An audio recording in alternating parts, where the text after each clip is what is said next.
Welcome to TalkFCB and welcome back here to the channel, guys, and welcome here to a video today focusing on the FC Barcelona squad, all of the players that we currently have, what they've done throughout the season, and most importantly, where are we going to be next season? What kind of squad have we got? What kind of depth do we have? And most importantly today, aside from the manager, aside from all of those off-the-field problems, we are going to be looking at on the pitch. Who has been good this season, who has been average, who has been poor, and who could possibly be moving on this summer. All of that and some more. It's coming up in today's video, guys. Let's do this. And so what we're going to do is exactly this here. We're going to go through each specific position, looking at the players, looking at how they've done, and discussing their future. Starting here with the goalkeepers, Marc-Andre ter Stegen and Jasper Cillessen. Cillessen, of course, right throughout the season, has been a backup. He's had very, very little football. And I have to say, whenever Cillessen plays, he really does endear himself to us, doesn't he? Us fans, we absolutely love him. We love his attitude. He's never complained. He's never moaned. He's never got into arguments in the club. He's always supported ter Stegen. He's always supported the team. And whenever he's called upon, he's always a very, very safe pair of hands, and I think the Copa del Rey final is a very, very good way and a good send-off, because of course he's going to play in that game. The Cup final he's probably going to play against Eibar as well to get himself ready, and I think there Jasper Cillessen, who looks to be moving on this summer, can leave his head very, very high here at Barcelona. He's had a good campaign once again. He's not played enough as he wants, and for that reason he is going to be leaving. Ter Stegen, what can you say about him this season? I think, along with Lionel Messi, one of our best players, most consistent players right throughout the season. He's made key saves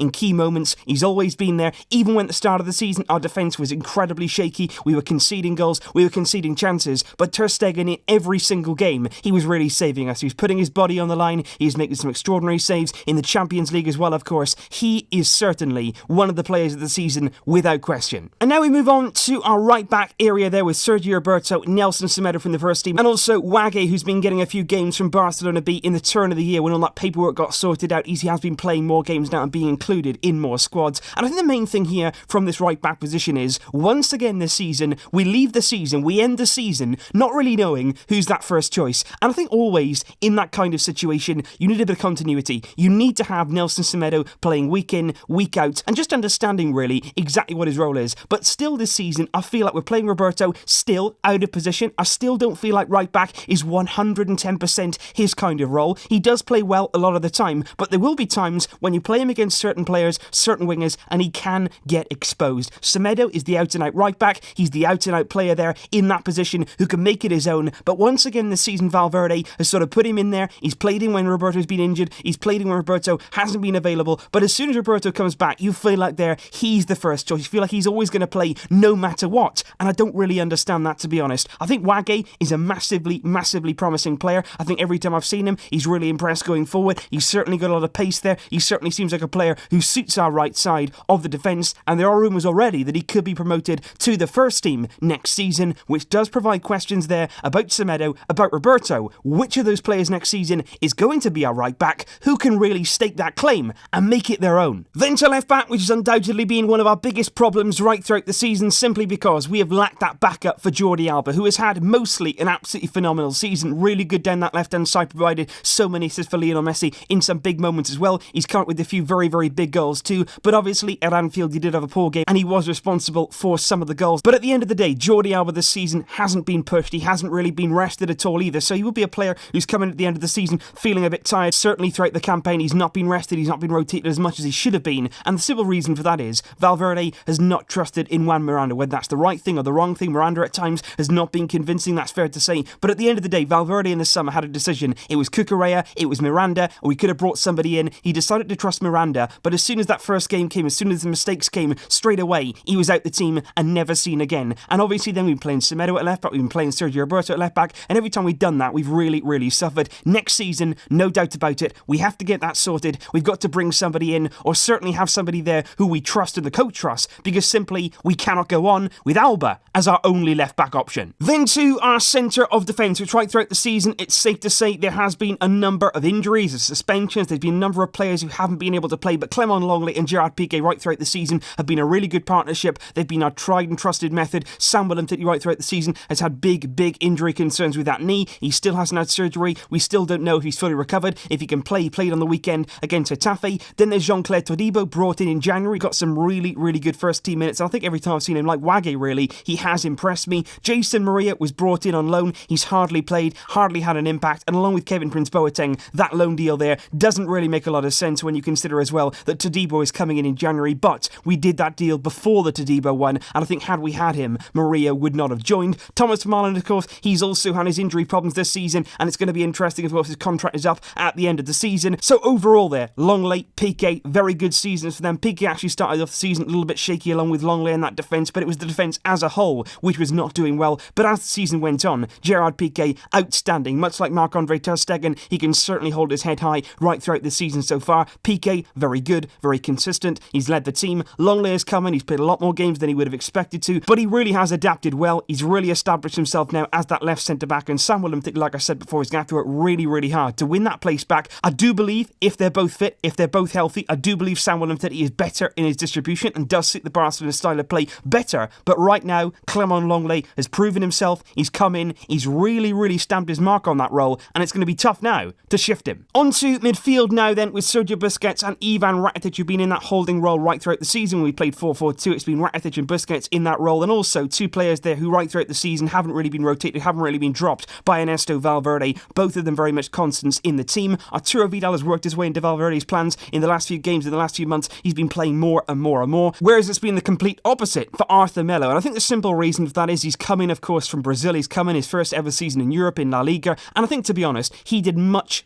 better than a lot of us expected. We knew the talent was there, but he's come in and he's delivered. He's a young player, still his first season at the club, and I think he's adapted incredibly well. And I think all that happened towards the end was a little bit of stamina there, a little bit caught up with him. He wasn't quite used to this league, the intensity, the difference, of course, in the South American and the European leagues. It does take getting used to. We've seen that with Neymar, with other players coming in from Brazil. And I think at the end of the season, sadly for us, Arthur was just impacted really by that stamina. He needs to work on that. He needs to work on that overall level of fitness. But when he does that, he is going to be a massive player for this club, because I would say actually that he has still been arguably our best performing midfielder right throughout the season. In the big moments, in the big games, he's always there, he's always calm, he can take possession, and he is there, an out-and-out Barcelona player. I think Sergio Busquets has not enjoyed his best season. In the big moments, when you could really rely on him, he hasn't always delivered, and that's a real shame. Does that have a lot to do with the system around him and the players around him in that midfield when he's playing with Arturo Vidal and Ivan Rakitic? I don't think it suits him. I don't think that kind of midfield balance suits Busquets. And Rakitic as well has had some good games, he's had some bad games, and he's had a lot of games really where he's just been okay. He hasn't really done incredibly well this season, he hasn't really done incredibly badly, but in a Barcelona midfield player, and as highly paid as he is in this team, you do expect more. You do want him to appear and be consistent and be good when you really need it. Arturo Vidal has shown incredible commitment. We knew that when he signed him. We knew that he was going to come in and play well and play every single minute like it was his last, and he's done exactly that. He has provided a really good competitive edge, and I do think he's a really good option to have in your squad in particular games when you can use him. Should he be in the team every single week? That's debatable for me. Carlos Alenia, somebody as well who's really made a breakthrough this season. He's been included in a few games, he's been starting a few games, and he's got a few goals as well. He's been really good when I've seen him in that midfield. Again, a Barcelona type player, somebody incredibly talented, and exactly the same there goes for Riqui Puig. Somebody who again this season hasn't got an awful lot of minutes. When he has got them, he does look like a Barcelona player who only we're going to be seeing more and more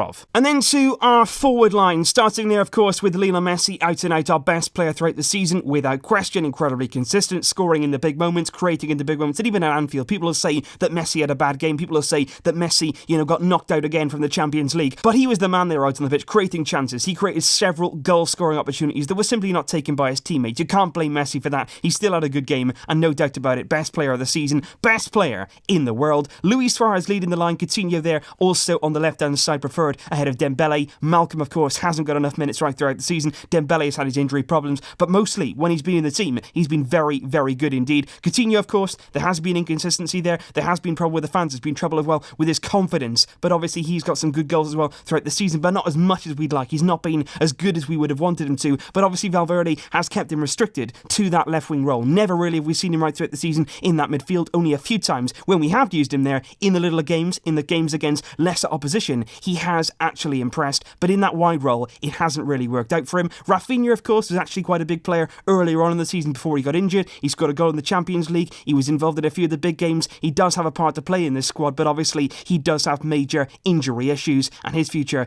is uncertain. Kevin Prince Boateng, like I said earlier, along with Jason Murillo, does seem really like a pointless low move. I don't know why we brought him in. It hasn't worked out for him. We haven't played him hardly at all. When he has played, he hasn't made an impact. We needed somebody really to push Suarez. We needed somebody there when Suarez wasn't fit, like we saw in the second leg. He's gone for the surgery now. He wasn't even fit, but he still played because we had nobody else. Valverde didn't want to use Malcolm. He's very reluctant to use him. He won't use Boateng. Suarez, for me, has had a decent season. Nothing disastrous. Nothing absolutely shambolic. He has still scored a lot of La Liga goals. He scored a big goal, of course, against Atletico Madrid. He was involved at Old Trafford with that goal coming against United, but at the same time, in the Champions League, in the big moments, again, like Rakitic really, you expect more. Somebody so highly paid, somebody with so much promise, but at the end of the day, Suarez this season, it's just been okay. He's had some good moments, he's had some bad moments, and overall, we do expect better, and most importantly there, we need somebody to push him now. He's 32 years old, he's no spring chicken, we know that he's not going to last forever. We need to bring somebody in to push him, to give us another option, and to make it really so that we're not relying on a 32-year-old and a 31-year-old there in Lionel Messi to just drag our attack. We need more here. There are players in this squad. You look at it there, Suarez, Messi,